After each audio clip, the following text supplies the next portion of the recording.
The following podcast is a mass media production. Hi, I'm Josh Galindo. And I'm Krystal Galindo. Welcome to the Going Galindo Rugrats and Renovations podcast. A lifestyle podcast where we will offer our experience and expertise in building real, lasting wealth through renovating and flipping homes. And the chaos that comes with balancing a family of 6, leaving nothing unsaid. Follow our wild ride we call life and apply our lessons to your own journey.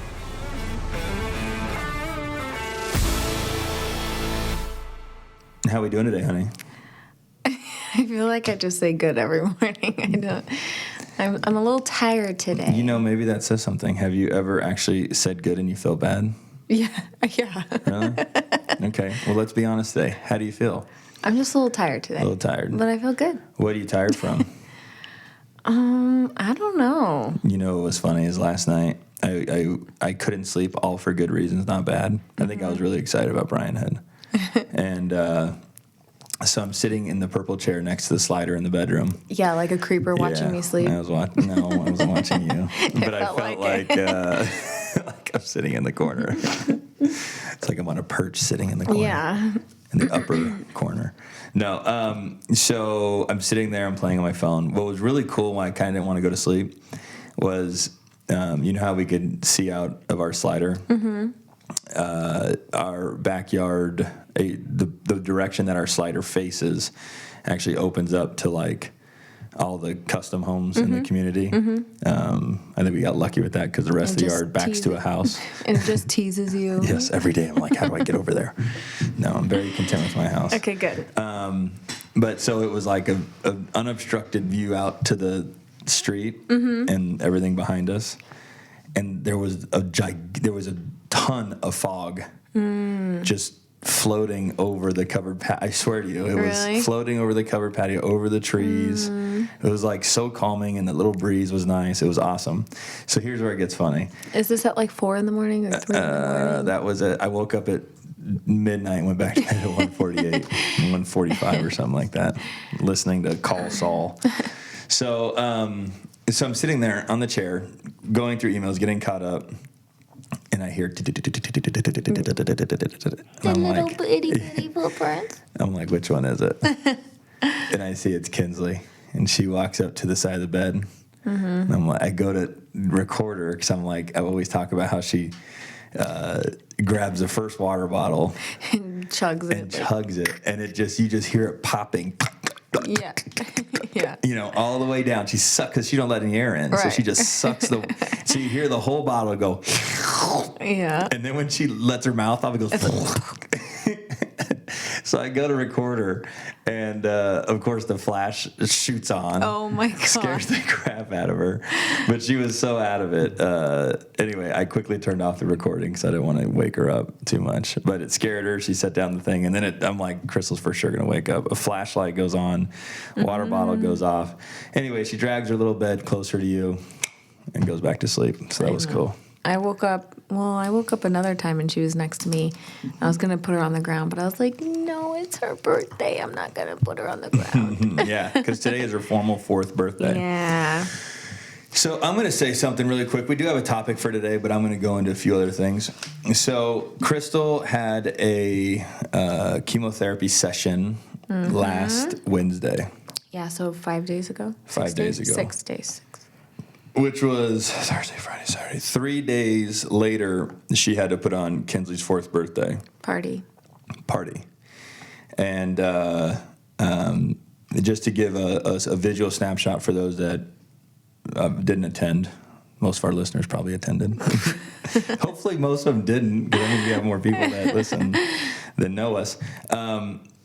There were ponies out front. Mm-hmm. There was a badass balloon rainbow arch on the left side of the slider. There was a balloon waterfall kind of thing built on the right side with Kinsley's name on it. Yeah, my girl Boss Babe Balloon hooked me up. There you go, Boss Babe Balloons. Yeah. There you go, a little plug for her. Make sure to send her a bill. to keep the visual going. So ponies, the balloons, a cool dessert table with a ice cream cake and cotton candy and crumble cookies and all this other stuff on the table. Backyard tables with extra seating, jumpy, piñata, food, sushi, In-N-Out, Canes, or not Canes. Chick-fil-A, platters everywhere. I just want to really depict this whole thing. Okay. Buckets of booze in each corner. Trulies, water, juices. Okay, you get the picture? Sounds like a lot, right? Okay, and then we probably had 45 adults show up. I think that's an easy number. Yeah. Now, each adult brings 3 kids on average, 2 to 3. So there was probably 80 people at one point running through that house. And I just had a moment, and I tried to cheers it to you on Sunday. We ordered virgin margaritas and cheers. Living it up. I just sat for a moment, and I was like, you know what? What's the lesson for me, and what am I gathering from witnessing what my wife just pulled off? Is that the show must go on under all circumstances. There was no excuse. There was no bullshit. There was no I can't do this. I don't want to do this. I feel down. She fucking threw this gigantic party 3 days after chemo. The show must go on. It must go on. No excuses. It was a really nice distraction, so I'm glad we did. The amount of people that walked up to me and said, I can't believe that she pulled this off or that she's doing this. And these are big, tough guys that are, tough dudes, not emotional dudes. And they're like, we look up to you guys. We look up to Krystal. Why are you trying to make me cry? Fuck all that shit. No, it was good. And I just think that the lesson there is that the show must go on. There's no excuses. You just push through. Whatever the problem is in that moment, you identify it and you create a solution and you put it behind you and you look for the next one. Yeah. And I just think that you deserve a lot of credit for that. So I wanted to make a shout out to my wife, Crystal Galindo. I'm pretty cool sometimes. On Instagram. Adulting is hard. You know what shouldn't be hard? Buying a house. Robert Coomer is a stand-up guy that does what he says he's going to do. He's helped us and our friends buy and refinance houses for the past 15 years or so. Every time we know we're getting the best service possible and the person on the other end of that phone call has a smile on their face. And that leaves a smile on ours. So call Robert Coomer. He does all the heavy lifting for you so you can worry about the more important things. Like what kind of wine pairs well with leftover pizza? Seriously, give him and his team a call at 702-850-2000. You won't regret it. All right. So today's topic in general is how Galindo Group started. And I won't bore everybody with details that I may have already talked about in season 1. But Galindo Group Real Estate initially was just a way for me to not have to pay transaction fees. Correct. And for me to quit work and work with you. And for Krystal to quit work. I didn't want to pay transaction fees because as a flipper, I was paying, whatever it was on the buy, the sell. So I had to pay it twice because the transaction had to run through the brokerage I was at twice. Come to find out, just for anybody listening that is thinking about going and becoming a broker, this model that I'm describing works with one person. Yes. And that's it. Because after you start hiring people, the savings isn't enough to justify starting your own. It's go big or one. Or stay very small. Yeah. Yeah. And at the time, that kind of money was a lot to me. I guess if we were doing what we're doing today, it's still a lot, but there's always, you weigh out the benefit of the savings. So in regards to Galindo Group, what did we do to try to get it off the ground and get it off the ground cheap? So I guess first what I want to start with is that I'm a believer in when you're very, very, very first starting. Sometimes this is difficult for me to remember what my mindset was when I started versus what it is today. Okay. When we very first started, I was a believer in you work, you work, you work. Work is free. Energy is free. Time is free. And maybe free is not the right word, but it doesn't literally cost money when you're first starting. So I was a believer that you worked, built up capital, invested, the capital into your next venture idea. And then let that grow organically, work, save, and invest. The other way to do businesses, and a lot of people do businesses this way, or open businesses or fund their businesses, is they have a business plan. They have an idea. They have whatever it is that they want to pursue, and they go to the bank, and they will go and borrow $300,000. For perspective, if you want to build out a tropical smoothie, it's like $600,000. Whoa, right? Yeah. Okay. What's the payment on $600,000? Unless you go SBA, if you go SBA, it's probably less today. But at a reasonable time, it would probably be 5%, $600,000. It'd probably be like $4,000 a month. So you got to make $50,000 a year just to keep your loan paid. Yeah. Okay. So so I didn't believe in that. I wanted to go organic. So I'm like, what can I do that's cheap? And so we hired friends to do our logos. Believe it or not, a friend actually designed the Galindo Group logo. Yeah. And then when I went to go pick the color, this is what I know. I wanted to go into that. Go ahead. So when I went to go pick the color, I remember we got like an orange, a red, a black, and a purple. Yeah. I think that, what I remember is that she did a couple different, versions of it with colors. And I remember we liked the one that was blue and orange, but then when we were looking at it, all we kept thinking of was Bishop Gorman, which is a high school here. They have a B and a G, and it's blue and orange, and all we thought was Bishop Gorman. We're like, no, we want to create our own reputation. But I think us recognizing that looked like Bishop Gorman made us realize that we really wanted other people to see our logo and think of us. Absolutely. And for me, that's when I was like, no, I want to create a reputation for us. I want us to be recognizable. So then, purple's been my favorite color my whole life. But so then, go ahead. So I was super excited about the logos that we had been given. And we're at a restaurant. We're at Nora's. And my buddy Danny, who's now my right-hand man, who's intelligent around graphics and technology. I'm like, hey, check these out. And all he said to me was, colors have different meanings. And I guess I knew that, but I only knew one. Right. I was like, oh, I didn't even think of that. So we Googled, we knew we wanted to get away from the Bishop Gorman thing, and we wanted to gravitate towards purple. But as soon as I Googled purple, I was like, whoa, that's our color. Yeah. It literally represents everything that I want to represent, I guess. Yeah. So when we chose purple, it was different. Nobody else that does purple. No. Everybody does red. Everybody does black. Everybody does blue. But nobody does purple. Right. So it really it made a statement when it came on.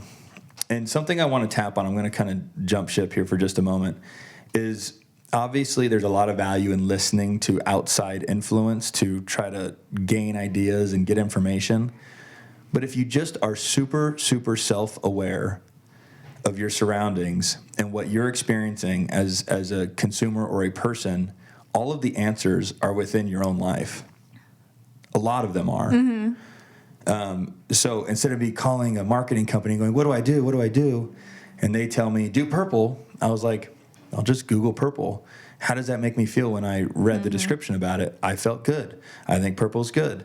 Then I display purple out into the public. All of a sudden I'm getting feedback. Wow, that's a cool color. Why'd you pick purple? Some people liked it, some people didn't. But all that mattered was that they were talking about it. Right. More self-reflection. What am I experiencing now that I've released the purple? Oh my gosh, people like it. Double down on it. Right. It's creating attention. I didn't need somebody to tell me that. No. I was just uber aware of what I was experiencing, and then being conscious of what's working, what wasn't, and then what was, I doubled down on. So then purple, right? That was big. So then I was like, how do we get it everywhere? And I was like, put it on the cars, which was your idea. I'll give you that one. Go ahead if you want to talk about that. No, go ahead. But that was, one of our approaches. Yeah, I think that, our dynamic is, I think it's helpful that I'm like, not cheap, but I'm like, let me maximize what we can for less. So anything that we do, I'm like, oh, we want new chairs here? Well, what about the chairs that we have over there? Why don't we just switch it? Then it looks different, Yeah. And for you, you're like, no, I want new. So I think we have to find a good balance, but that's where I think it helped us too. What are we doing anyways? We're driving. Why don't we put it on our cars? Because people are going to see it. And it's about recognition. And that's a very minimal expense. What are we doing? We get dressed every day. You're going to the gym every day. Why don't we put it on our clothes? So then it's just about people seeing it and remembering it. Yeah, and if you don't need somebody to tell you that. No. If you just put your consumer hat on and be conscious of what you're experiencing as a consumer. When you walk around, you are seeing signs, you're seeing billboards, you're seeing news, you're seeing shirts, you're seeing commercials, you're seeing, just duplicate that. Yeah. You don't need somebody to and then, anyway. So at one point we had 3 Jeep Cherokees because again, we were being frugal. We were driving a lot. I didn't want to put a lot of miles on my one nice car. So we bought beater vehicles. And this is when we were guerilla flipping, which means like we were delivering tile, we were delivering appliances, we were returning tile, we were delivering paint, we were delivering flip stuff. 3 Jeeps. 3 Jeeps. So that's what we used those Jeeps for. We were driving them everywhere. Well, what did I want to make sure of? I wanted to make sure they were all white. Consistent branding is what... Yeah, all the same. It triggers stuff. So I bought one white Jeep. If I'd have bought a red Jeep, I probably would have bought 3 red Jeeps. But I bought one white Jeep, and then they were like $2,000. And you drove them until they broke. Yeah. And they never broke. I actually sold them. Then broke even. But so we had 3 white Jeeps driving all over town with the GG logos on the side. And then we threw our cash buying business on the back of those.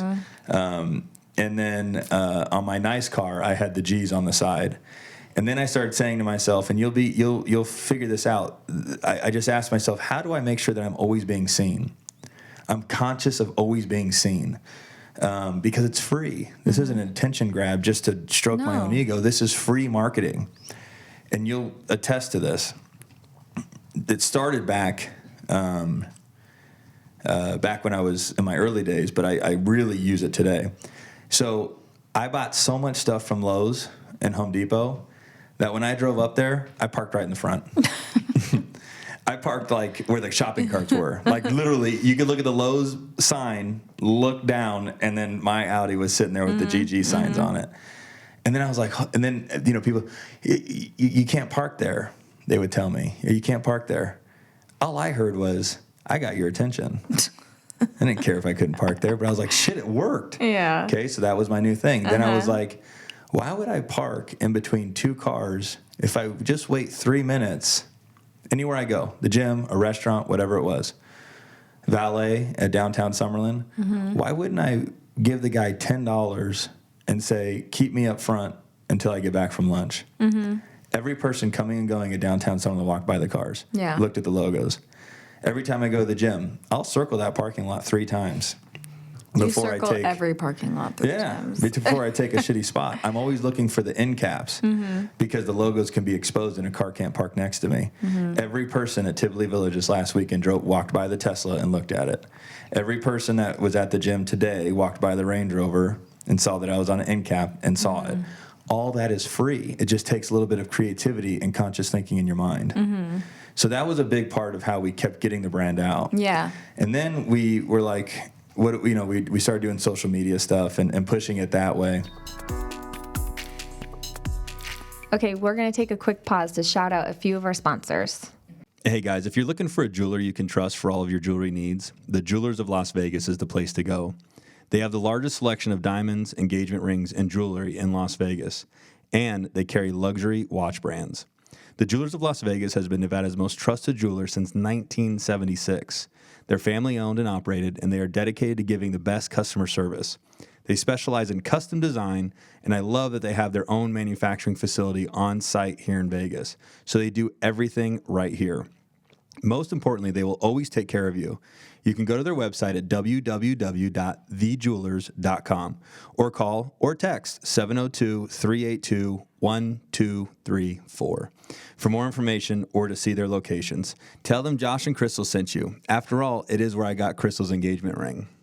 I'm Kelly Namiro from Wellness by Kelley, certified holistic health coach and Pilates instructor. I want to quickly pause today's episode of the show to let you know that my private one-on-one coaching container is officially open. I'm only taking on 16 clients in the whole of this year to help women rebalance their hormones and feel at home in their bodies again. My one-on-one is truly for you if you feel like you're chronically fatigued or bloated or have unexplained weight gain, if you struggle with body image and confidence, or if you're running around feeling like your to-do list is running you, pumping stress hormones through you on the daily. If you're unavailable for continuing down this path of surviving instead of thriving, I'm here to support you in getting the results that you want and finally feeling like you're living your best life. Head to the link in the show notes to find out more. You know, we got a lot of feedback from people like, oh, that's so obnoxious. That's so loud. Oh, it's a little gaudy. Yeah, I remember these people. So I would be. Those people are doing the same thing they were 5 years ago. I remember one time I was in a parking lot and someone's like, I knew you were here and I saw your car. I was like, oh, yeah. And they're like, can't miss it. I'm like, but you remembered it. There you go. Like, yep. You can hate on it, but it catches your attention. And that's the point. Yeah. Whether it's good or bad, it's attention. Yep. So a lot of people did that. I remember I splashed the whole cash buying business on the back of my Audi, which at the time that was a nice car to be driving. Yeah. It still is a great car, but it was whatever. Okay. So the point is I wanted to say that it was a nice car. And then another agent who also drove that car said to me, yeah, I just can't wrap my mind around wrapping my car with logos. Because it's a nice car. Because it's a nice car, he says. And I'm like, I remember thinking like, bro, you're fucking crazy. Like, one, it caught your attention. It catches everybody's attention that sees it. And if we really look at the difference from today and when that person gave me that feedback and where I'm at and where they're at, yeah, it worked. Well, and I just think, what's the difference between a nice car and a junky car? Why does that matter? Something that I want to talk about on that note, I think this is a nugget, so I hope it's received, is people in your sphere, anytime that you do something different, most people operate in their comfort zone, okay? Anytime that there is a change that occurs, it's no longer their comfort zone. Well, most humans want to go back to their comfort zone. Right. So change has occurred. Now they're uncomfortable because something external has changed. Now their desire is to get back into the comfort zone. How do they do that? They get whatever changed in their life to go back to what they were doing. So, for example, if my logos on my car made somebody uncomfortable, they're not just going to accept it and give me credit. They're going to be like, holy shit, that's change. And that created an uncomfortable environment for me. How do I get Josh to not do that? Oh, I'm going to comment on it. Why'd you do that? Why did you do that? You know what I'm saying? Yeah. Okay. And then they're hoping that I go, oh, yeah, I just got criticism. Yeah. I'm going to take them off. And then they get to go back and sit in their cute little comfort zone. They're like, it worked. That state of mind can be applied to like everything in your life. Yeah. So here's how you get around that, is you just stick with what you're doing. Because we also adapt. Humans adapt to whatever the change is. It will become the new comfort zone. So I roll up every day, stickers are on the car. That person looks at the car. Day one, it's like, it's uncomfortable. I don't like it. Day two, it's uncomfortable. Day three, I'm feeling a little more comfortable. Day four, it's fucking Josh with them again. Day five, doesn't even say anything because it's his new comfort zone. So all of a sudden, they'll just accept it. So anytime that you get criticism for trying to improve or change something in your life, just know what's really taking place. You're making the person that's giving you criticism uncomfortable, and they're trying to put you back to where you were so that they're comfortable. If you maintain the new change in your life, that will become the new comfort zone for the person giving you the criticism. And all of a sudden, it'll go away. Make sense? Yeah. Okay. I also think that's like, what's that meme or that quote? Never take criticism from somebody that you would never take advice from. I love that one. That one's really good. It's like the person that's hating on you for it. It's like, okay, well, I would never do what you're doing, so I'm okay with the logos on my car. You know, something that in Mexico, when I was in Mexico, the Bad Kids boot camp, I, of course, couldn't help but want to make myself better and be in a position of power and authority, because that's what I enjoy.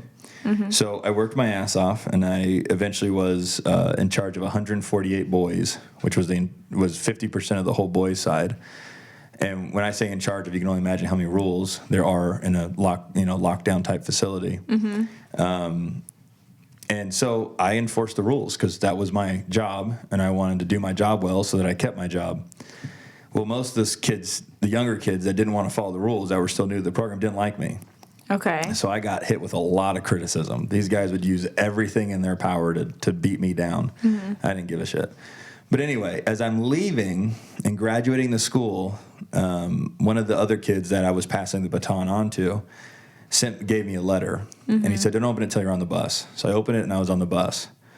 I opened it. When I got on the bus, I opened it. I remember reading it, and it said, if they're not talking about you, you're not doing enough.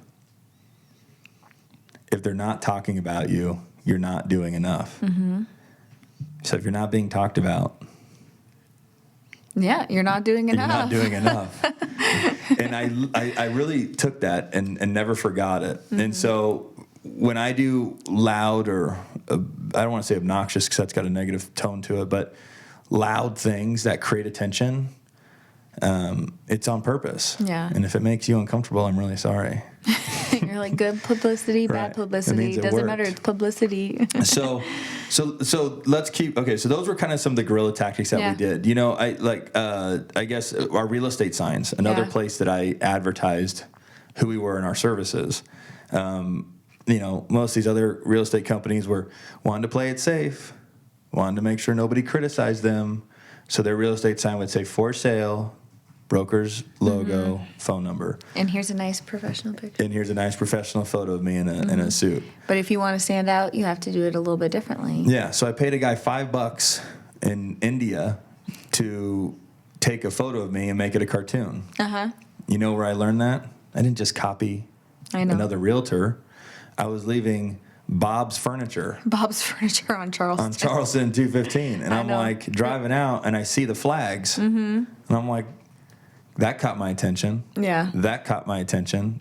Why is that catching my attention? And I'm Because analyzing the it's not a sign. person. It's not a picture of a person. It's an avatar. So if you think about this, because again, I just absorbed all of what I had experienced as a consumer and analyzed why I felt that way about Bob's cartoon. And then I started doing research on it. And then there's literally studies on when another human is just looking at you and saying, take my advice.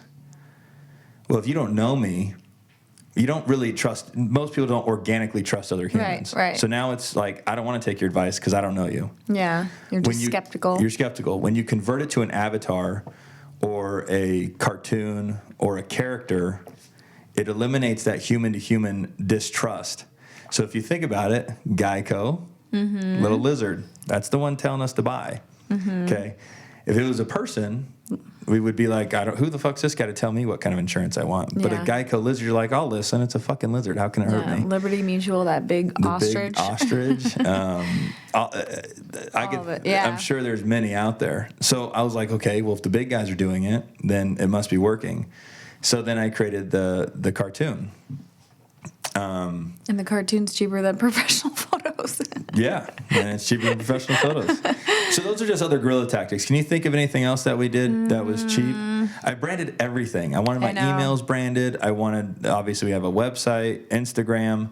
You know, it wasn't a big, beautiful photo of me smiling. It was my logo. I Yeah. wanted the logo to be recognized everywhere. I would say the building, we were going to be painting it anyways. And I remember looking at it like all gray with purple accents. I was like, reverse that. Who's going to notice a gray building driving down the road? Nobody. Nobody. Why?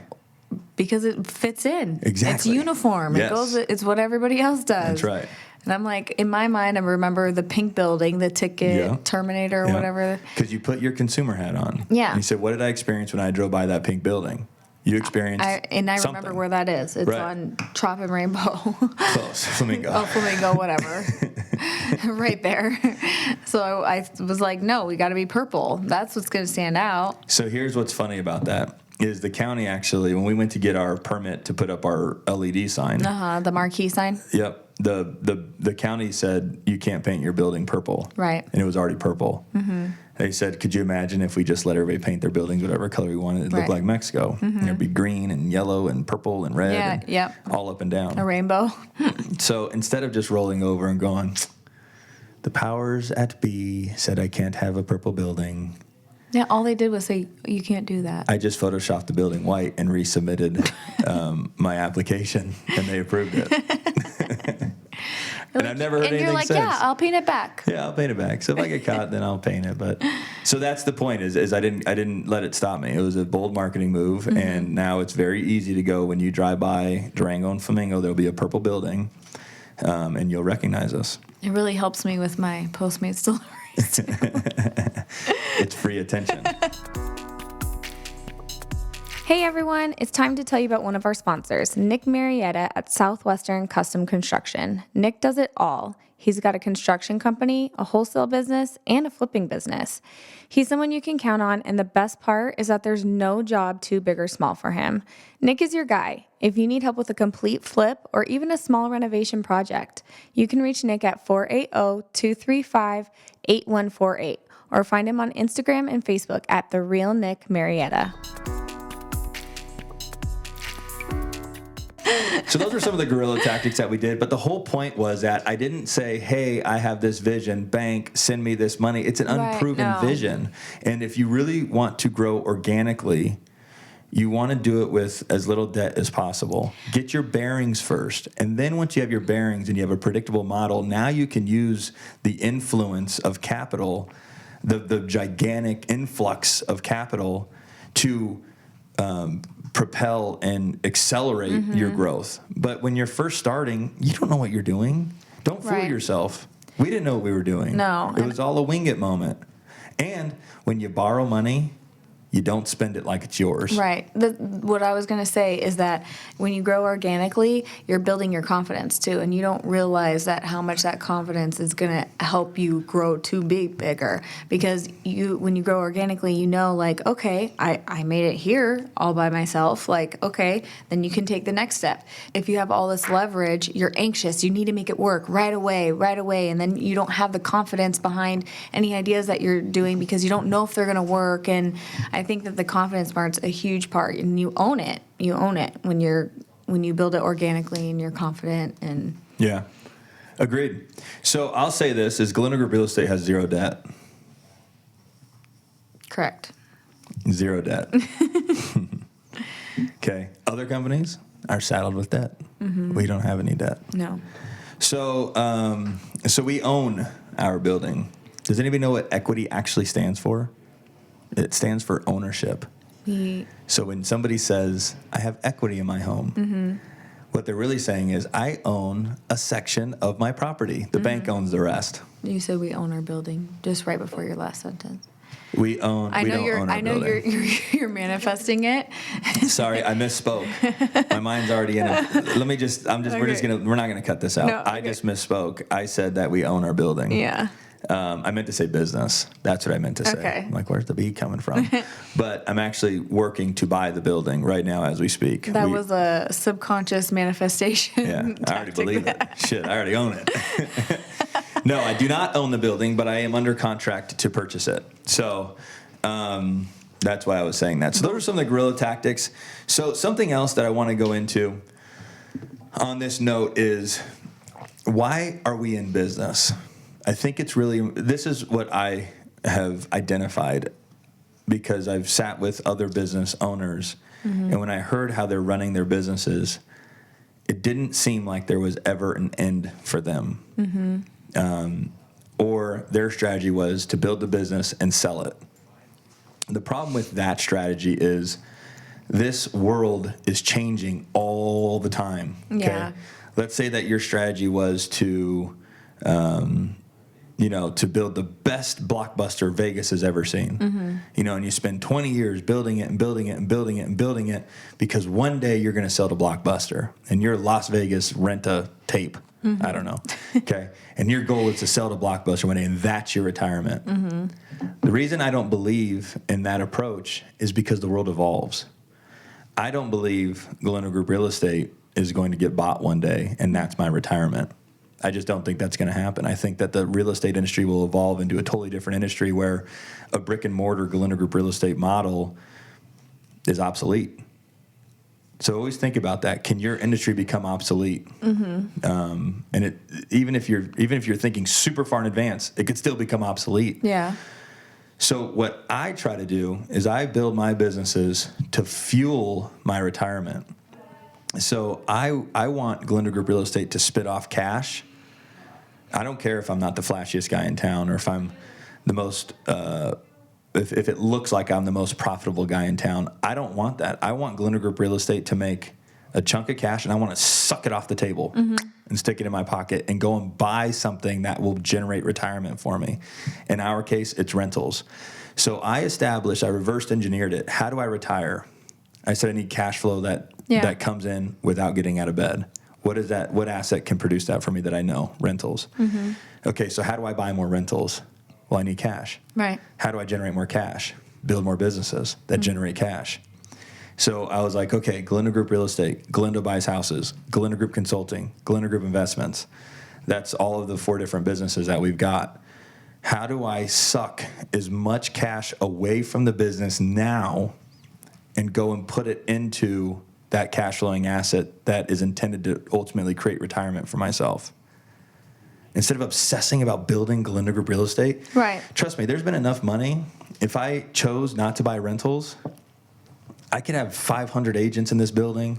I'd be moving into a 10,000 square foot space, but you're just getting stuck on building the business. Well, you're gambling too, because what if the business doesn't work? Then you lose it all. But what I'm doing is I'm siphoning off all the cash that I possibly can where the business survives and can still grow, not insanely, but I'm keeping focused on my goals, which is rentals and retirement. So that is something I really want to double down on. I don't know if I did a great job in explaining that, but the business is intended to generate income, not just to live on in the moment, but to invest for your future. We don't personally hang our hat on, can we sell our business? We're going to build it so we could sell it one day. You know, here's the thing too. I think like a brokerage with 50 agents that are all producing is maybe worth like $300,000, Yeah. 250 to 300,000. Like that's not retirement money. I would say it's not I don't know, it's not the pretty picture that they paint it to be. It's No, not. but I think America sells you that. Yeah. In the media is work hard, build your business. One day you'll be able to sell it and retire. Your business may be obsolete in 10 years. Then that's the other thing. Then you're just dependent on selling the business, and then what? Then that chunk comes in, and what? Yeah, then what? It's Right. that one chunk. No, and you know, there's a million different assets out there that produce cash flow. There's bonds, there's dividends with stocks, there's hard money loans that you can lend out on, there's rentals, there's tons of things that I don't know. So it's not always just about buying rentals. But my point is whatever the business is, whatever profit that it generates, take it. Who cares if the business isn't growing and in front of everybody's face? Right. You know, as long as it's got a little bit of growth and you could steal as much profit as you can from it and invest in Josh Galindo. I was going to say, Josh Galindo's growing. Right, exactly. And I think that's been a big, big part of why I believe I'm one of the more successful guys. Is because I didn't obsess over the business growing into this huge monster that's super cool to brag about. I wanted to take every penny I could out of the company before the company and ensure the company's survivability. Yeah. But I didn't need it to get fat and happy. I wanted to get fat and happy. So build your businesses to benefit yourself, not the business. Right. You know you have a good home stager when your client falls in love with the furniture in the home. The House of Vegas will not only make sure you have the perfect pieces for each home on the market, but they will even sell the furniture if your buyers have to have it. They do a really great job and they understand that time is money. You guys can get in touch with Thomas at 310-503-3611. When you're in an accident or dealing with a major injury, you want to make sure you have someone by your side that knows what they're doing. You don't want to end up with a lawyer that pawns you off to someone else in their firm. The partners at Battle-Born Injury Lawyers will work with you directly to make sure you have a fair case. Stop take a minute and save their number. It's 702-570-9000. It's an easy number, so write it down or plug it into your phone. 702-570-9000. So we've kind of talked about ground up business building. Yeah. And that would be guerrilla tactics, more of a easier term. And so we talked about how we did that, growing this business with no money. Yeah. No money. We didn't have any money. Right. Are you kidding me? Now that I think about it, we didn't have any money. No. And we didn't have any loans, and we didn't have any investors. It was you and I and what I brought in and our creative brains. So we talked about that, and then we talked about the point of building the business. I think before you know it, you wake up and you've been doing the same thing for 20 years. You're like, what was the point of this business? So for me, it's about stripping money and benefiting Josh Galindo, not benefiting Galindo Group Real Estate or Galindo Buys Houses. And Krystal Galindo, the Galindo family.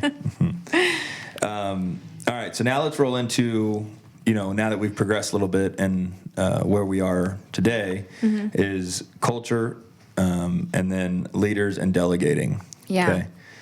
So I'm going to tap on culture. And culture for me, it really, I think it starts with the person that's running the show. Yeah. Being a business owner is one thing. If you're an active business owner, then you're going to obviously inject your culture into your business. But if that's your manager, if that's your CEO, whatever it is, but that's the culture that's going to be mimicked or attracted. Something that I do that I live my life by is always show up, always upgrade, and get over it. So those things just organically come out in what we've built here. I always want to upgrade. I always want to show up. I want to be present. I want to be there. I want to be the guy in the room. And then when life throws you a curveball, you got to get the fuck over it. With those being ingrained in me naturally, I obviously express them through building the business that we've got. So the other thing that I thought was important to do and build, so that culture just starts to kind of happen. And it's important to be conscious of what's taking place, because that's how you identify what the culture is.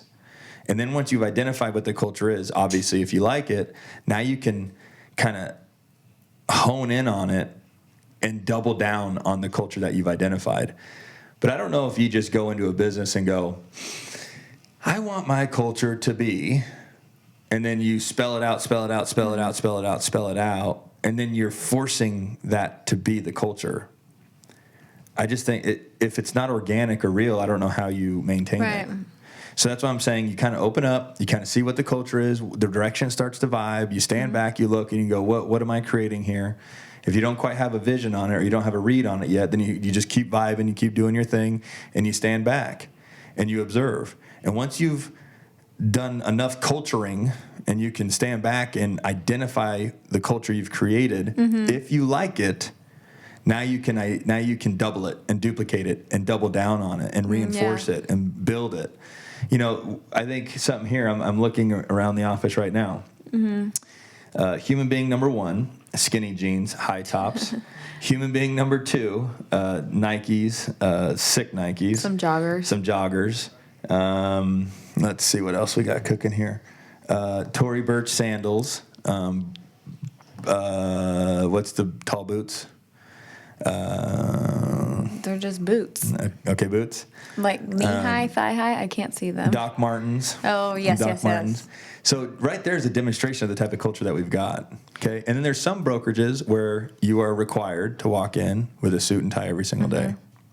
I think for us, it was creating an environment that we would want to be in. So again, like being a consumer. Like, okay, if I was picking a real estate brokerage, which one would I pick? Like, you want a professional environment, but you also want it to be, like, young and hip. And, I think that's a lot of what you do. Yeah. Yeah. You pick what you want it to be We're like for really yourself. struggling around this culture thing. I know. Right? Sorry. All right. So Krystal zoned out there for a second, so we're going to zone I'm back sorry. in. She was thinking about how she was a bad mom this morning, which she's never a bad mom. So, all right. So onto the culture thing. Just be you, and then watch what happens. Once you see what's happening, identify it. If you like it, double down on it. All right? So what we did when we were able to identify what the culture was that we had is it wasn't honed. It was still a unpolished crystal. Yeah. It was a crystal, but it had sharp edges. Some edges weren't shiny, some were dull. So I was like, how do we really hone this in?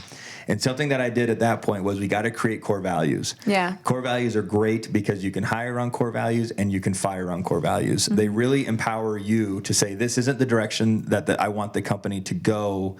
And because you're not supporting the core values, we're just not in alignment. Yeah. And then when you hire somebody, these are our core values. Are you in alignment? If they say yes, then now you know you've got somebody. At least they know what they're walking into. So I'm just going to roll around the room. I'm not going to read each definition. But what I did is I actually took a general word and then I defined it personally. Yeah. Because integrity could mean 10 different things to 10 different people. Right. Integrity to me needed to be defined so that they understood what I interpreted integrity to be. So integrity, influence, commitment, intelligence, and energy. Those are all things that we live and do daily. For me, this shit's organic. But to an outsider, it may not be organic, but I want them to know where we are. So once you've identified your culture, I would polish it, which is what these words are. Now you've put words and definitions to your culture. And then you just double down on it. Yeah. So, sorry guys, we lost Krystal again there. No, I was listening. I'm just kidding. I was there that time. Was funny. All right, leaders and delegating. Oh, You're not great at leaders and delegating. You're just great at being a leader. I'm great at both. I can lead. This is what I say. I'm just teasing. No, she's not. She's being honest. It's like a half joke. So for me, I am a leader.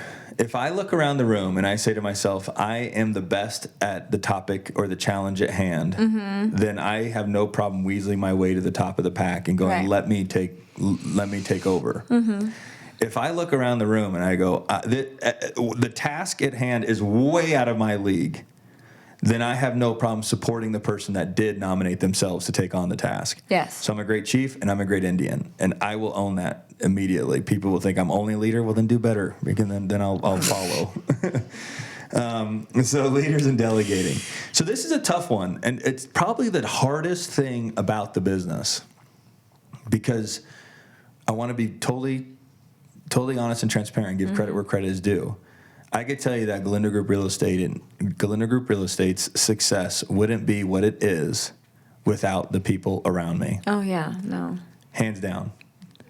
Every person that puts their fingerprint on Galindo Group Real Estate helps it grow and succeed. So I need them to grow.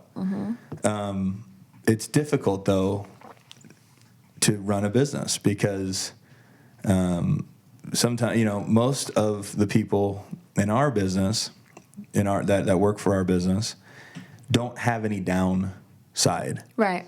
They come to work, even if they're paid on net profit, all that ever shows up on their desk is a plus. Yeah. Meaning a check. If it's a loss, there's never a bill that they got to write. A bill doesn't show up on their desk. Right. So it just kind of creates this mindset that it's only wins. But in order to create those wins, somebody's got to be watching everything at all times to ensure that those wins are going to continue to come in. And then, everybody's a human being. Right. People have relationships that didn't go their way that day. I don't know, mom or dad or boyfriend or girlfriend or dog or cat or whatever it is. And they bring that to work. I have to be the guy that goes, you got to shake that. Yeah. We got work to do, there's a celebration that's worthy of going out and experiencing. And you come back the next day and you're a little sluggish and you're not as good as you should be. It's my job to stand up and go, hey, you got to put your game face on. Like, let's go. Like, I get it.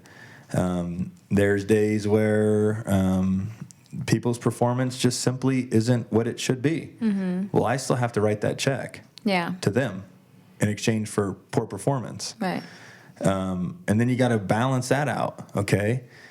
How often are they performing well? Okay. Versus how often are they not performing well? And you got to make those decisions. Right. Okay. Let this one slide. Do you harp on them every day? If you harp on them every day, they may go, I don't want to work in that environment. I'm leaving. If you don't harp on them often, they may think they can get away with murder, and then you get a poor employee. So in my opinion, as soon as you want to grow substantially, you have to bring in people. As soon as you bring in people, you go from running your business to running the people. Run the business. that run the business. Yeah. So what do I think of delegating? I think that we're super fortunate. Everyone that we have is like just as passionate and cares just as much about the business as we do. Agreed. Whether they have to write the bill or not, I don't think that matters. I think that they care about your money just as much as they would their own. Yeah. And something that I'm a big believer in, and it goes your way when things aren't great, but it doesn't go your way when things are great, is attaching everybody to production. And what that means is that if you pay someone $50,000 a year and the business explodes, well, you get to keep all the money. I get to keep all the money.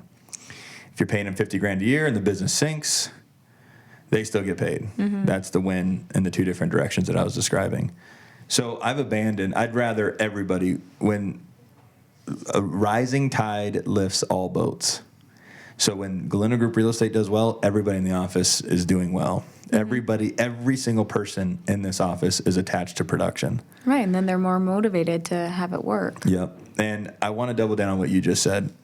And I don't know if our people listen to our podcast because they hear us talking about it often, but I agree wholeheartedly. And it's something that is super valued and cherished and adored. It's an experience. It's a feeling that I love. Is the people around me are owning the business. They have ownership. They are proud to represent Galindo Group Real Estate. They are excited to be a part of it. They believe in it. Yes.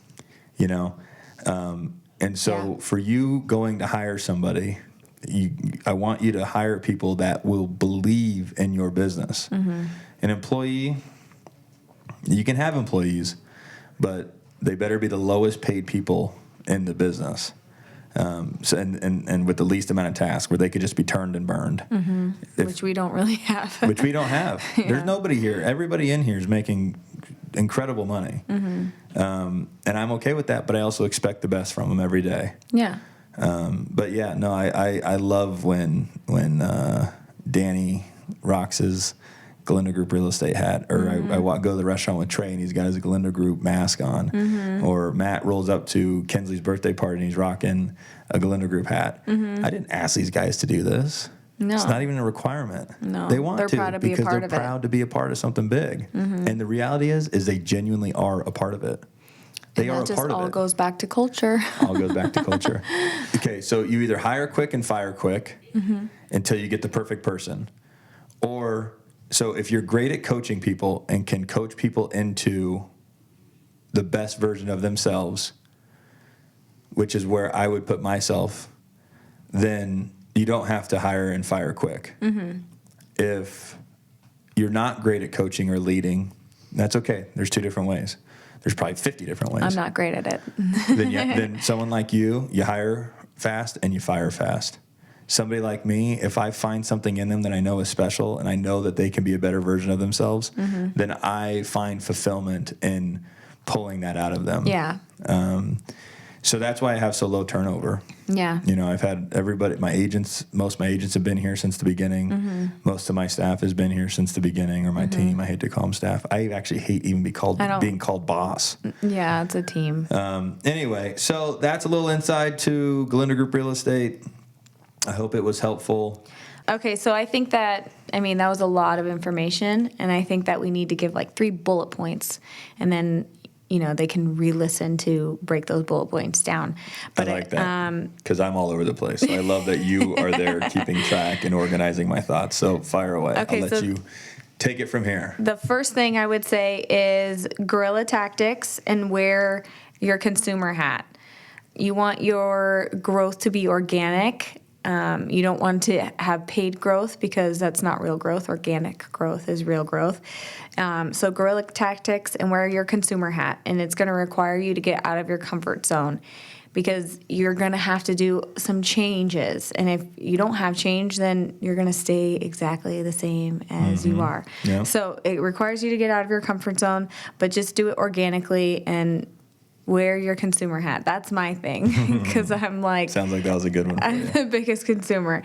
The second thing I think is culture. Whatever the business is, whether it's real estate or a tropical smoothie or whatever it is, you want to create a culture, an environment that people want to be in, that people want to work in. And if it's a good environment with good culture, everybody will thrive. Okay. Then I think the third thing was leaders and delegation. There has to be leaders, and you have to be able to delegate the stuff that you're not as good at. Yeah. Because if you spread yourself too thin, the areas that you excel, you won't because you're spread too thin doing the things that you don't excel in. So you need to be able to delegate. I think that was kind of it. I think you did good. It's a good summary. There's people that vibe to me, and there's people that vibe to you. Yeah. All that matters is I'm that a we're good vibing. buffer. Yeah. Nope, that's it. So good luck. No. Yeah. I don't know. And I wouldn't There's- say these are like business tips. It's just what we've done that's worked. I was just talking to you about this, that all of the answers are inside of you if you're just conscious of it. The universe, the world is sending you messages 1,000,000 times a minute. If you're conscious to it, then you don't need a Grant Cardone to tell you how to save money. Right. You don't need a Grant Cardone to tell you how to persuade people. Just be conscious of what you're doing. I think If it's you're good not to have mentors, though. There's nothing wrong with it. Yeah. Depending on them, it just keeps your figure it out muscle weak. Right. So get your muscle plump and strong, and then, mentors Use people will only as make inspiration, not as like it as a crutch. Yeah. Yeah. So, all right. I hope Okay. everybody absolutely crushes it in the next day, week, month, whatever's in your future. I hope you do really well. What we have coming up is next week, which who knows when it will be released. But for us, next week, we've got some very, very special guests. The most special guest. The most special guests. Who are they, honey? The Rugrats part of the renovation. And who are they? Our kids. I know. Who are they? Beckham, Kennedy, Kinsley. And not I don't Jagger. know about Jagger. Jagger's lacking. He'll be like, K. Ball. Catch. Yeah, so we have our kids coming on next episode, so stay tuned because I think it'll be super cool and super fun and super sweet. We're going to ask them fun questions like, what do you think Dad does? What do you think Mom does? And we'll see. It may be a total bust. It may be the funniest episode we ever And do. there might be a lot of editing. Who knows? But so stay tuned for that. Enjoy the rest of your week. Yes. All right, guys, that's going to do it for today. Thank you so much for listening. If you enjoyed the show, please rate, subscribe, and share our podcast. You can also connect with us on social media or at galindogrouprealestate.com. Until next time, thanks again for listening.